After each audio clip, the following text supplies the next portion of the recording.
Hello friends, എല്ലാവർക്കും പുതിയൊരു വീഡിയോയിലേക്ക് സ്വാഗതം. ഒരുപാട് ദിവസങ്ങൾക്ക് ശേഷമാണ് ഒരു വ്ളോഗുമായിട്ട് വന്നിട്ടുള്ളത്. അപ്പോൾ കുറച്ച് തിരക്കുകൾ കാരണമാണ് വീഡിയോസ് ഒന്നും അപ്ലോഡ് ചെയ്യാൻ പറ്റാതിരുന്നത്. പക്ഷേ നമ്മളിങ്ങനെ ഒരു ചാനൽ തുടങ്ങുമ്പോൾ ഇടയ്ക്കൊരു അപ്ഡേഷൻ ഇല്ല എന്നുണ്ടെങ്കിൽ നമുക്ക് വാച്ച് അവറും വ്യൂസൊക്കെ വളരെ കുറവായിരിക്കും. അപ്പോൾ എന്തെങ്കിലുമൊക്കെ ഒരു വീഡിയോ തിരക്കുണ്ടെങ്കിൽ പോലും അപ്ഡേറ്റ് ചെയ്യുക എന്നുള്ളത് പ്രധാനപ്പെട്ടൊരു കാര്യമാണ്. അപ്പോൾ ഇന്നൊരു കുഞ്ഞ് ഒമാൻ വ്ളോഗാണ് കേട്ടോ. ഒമാനിലേക്ക് പോകുന്നൊരു വിശേഷത്തെ പറ്റി ജസ്റ്റ് നിങ്ങൾക്കൊന്ന് കാണിച്ചു തരാൻ വേണ്ടിയിട്ട്. അധികമൊന്നുമില്ല, ഞാൻ കുറച്ച് ഭാഗം മാത്രമേ ഷൂട്ട് ചെയ്തിട്ടുള്ളൂ. അപ്പോൾ ഇത് ഷെയ്ഖ് സായിദ് റോഡാണ്. അപ്പോൾ എനിക്ക് ദുബായിൽ നിന്നല്ല ഫ്ലൈറ്റ്, അബുദാബിയിൽ നിന്നാണ് ഫ്ലൈറ്റ്. അപ്പോൾ അബുദാബിയിലേക്ക് ബൈ ബസ്സാണ്. ഇവിടുന്ന് അവരുടെ തന്നെ എത്തിഹാദിൻ്റെ തന്നെ ബസ് പ്രൊവൈഡ് ചെയ്യുന്നുണ്ട്. അപ്പോൾ ഇബിൻ ബത്തൂത്തേൻ്റെ അവിടെ നിന്നാണ് എനിക്ക് ബസ്സുള്ളത്. അപ്പോൾ അങ്ങോട്ട് പോകണം. അപ്പോൾ ഒരു വൈകുന്നേരം നേരത്താണ് കേട്ടോ വ്ളോഗ് എടുക്കുന്നത്. അപ്പോൾ അത്യാവശ്യം ക്ലൈമറ്റ് കുറച്ച് ചൂട് കുറഞ്ഞൊരു ടൈം കൂടിയാണിത്. അപ്പോൾ ഈ വ്ളോഗ് നിങ്ങളെ കൂടി ഒന്ന് ഷെയർ ചെയ്യാം എന്ന് വിചാരിച്ചു. അപ്പോൾ എല്ലാവരും സുഖമായിട്ടിരിക്കുമെന്ന് വിചാരിക്കുന്നു. എൻ്റെ എല്ലാ കൂട്ടുകാർക്കും നന്മ മാത്രം നേരുന്നു. എല്ലാവരും നല്ല രീതിയിൽ വ്ളോഗൊക്കെ ആയിട്ട് അപ്ഡേറ്റ് ആയിട്ട് മുന്നോട്ട് പോവുക. എല്ലാവർക്കും ആശംസകൾ നേരുന്നു. അപ്പോൾ ഇതാ ദുബായിൻ്റെ കാഴ്ചകളാണിത്. അപ്പം ബസ്സൊക്കെ കയറി ഇനി അബുദാബിയിലേക്ക് പോയിക്കൊണ്ടിരിക്കുകയാണ്. ഇവിടെ നിന്ന് ഏകദേശം ഒരു 1.5 മണിക്കൂർ ട്രാവലിംഗ് ഉണ്ടായിരിക്കും. ട്രാഫിക് ആണെങ്കിൽ കുറച്ചും കൂടി കൂടും. അപ്പോൾ ഈ നേരമൊക്കെ ആകുമ്പോൾ അത്യാവശ്യം ട്രാഫിക് ഉള്ളൊരു ടൈമാണ്.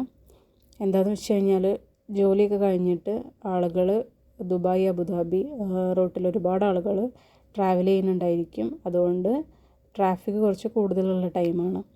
അപ്പോൾ ഇതൊക്കെ അബുദാബീൻ്റെ ഹൃദയഭാഗങ്ങളാണ്.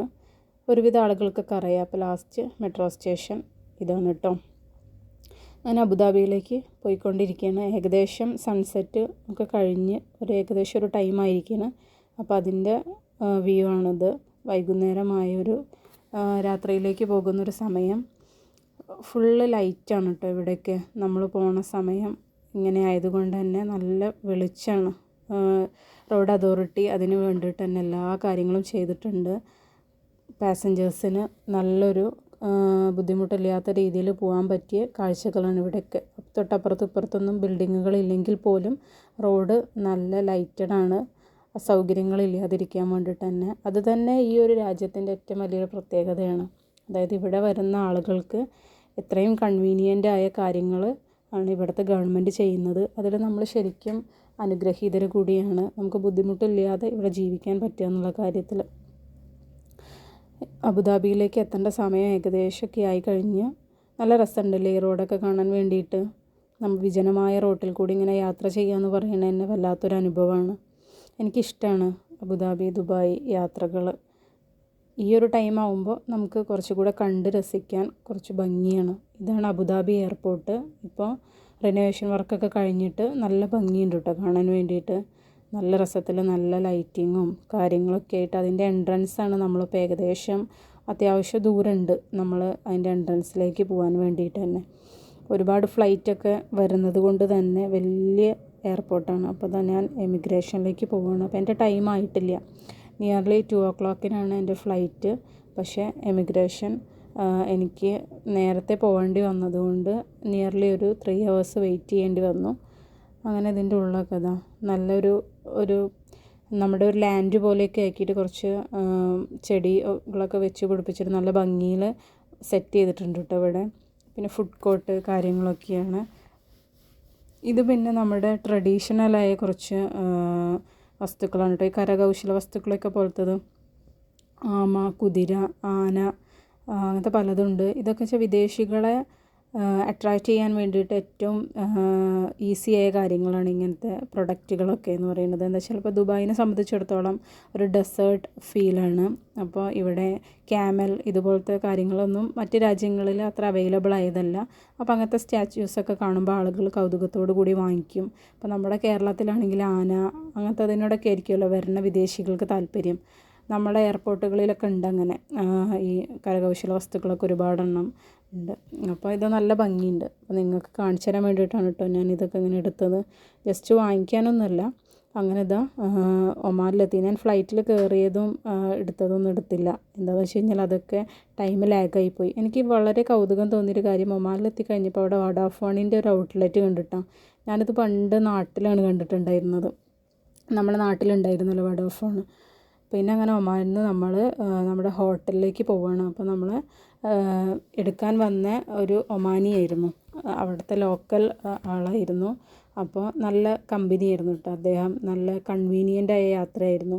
നമ്മളെ സുരക്ഷിതമായിട്ട് നമ്മൾ അലോ ചെയ്തിട്ടുള്ള ഹോട്ടലിൽ കൊണ്ടുവിടുക ഒക്കെ ചെയ്തു. അപ്പോൾ ഇതാണ് പോണ വഴി. ഏകദേശം എൻട്രൻസ് നമ്മൾ പോണ കുറേ സ്ഥലങ്ങളൊക്കെ ദുബായിൻ്റെ ഏകദേശം പോലെയാണ്. പക്ഷേ അതിൻ്റെ ഉള്ളിലേക്ക് എത്തും തോറും ശരിക്കും നമ്മളെ നാട് കാണുന്ന പോലത്തെ ഒരു ഫീലായിരുന്നു.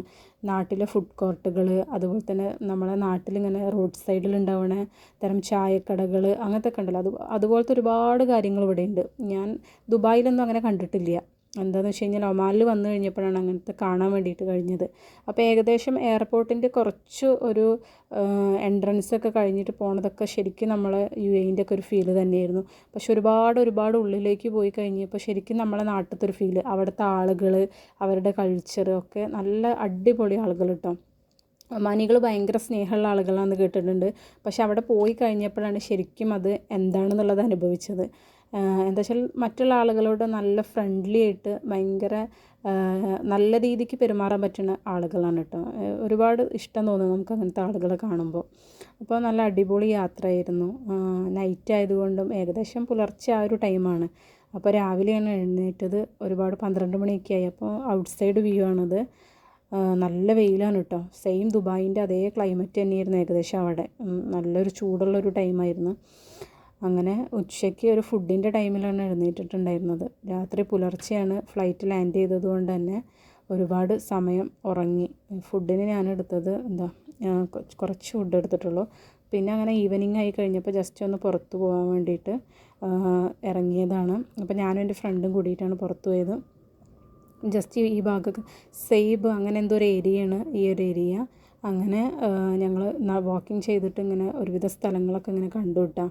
അപ്പോൾ ഇങ്ങനെ നമ്മൾ ദുബായ് പോലെയല്ല, നല്ല അടിപൊളി ഡ്രസ്സ് ഒക്കെ ഇട്ടിട്ട്, ട്രഡീഷണൽ ഡ്രസ്സൊക്കെ ഇട്ടിട്ട് കുറേ ഒമാനികളെയൊക്കെ കാണാൻ വേണ്ടി സംഭവിച്ചു. സാധാരണ നമ്മൾ ദുബായ് എന്ന് പറയുമ്പോൾ ഒരു മോഡേൺ സിറ്റി പോലെയാണ്. പക്ഷേ ഇവിടെ നേരെ തിരിച്ച് നല്ല അടിപൊളിയായിട്ട് ഒരു നല്ല രസമുണ്ട് കാണാൻ വേണ്ടിയിട്ട്.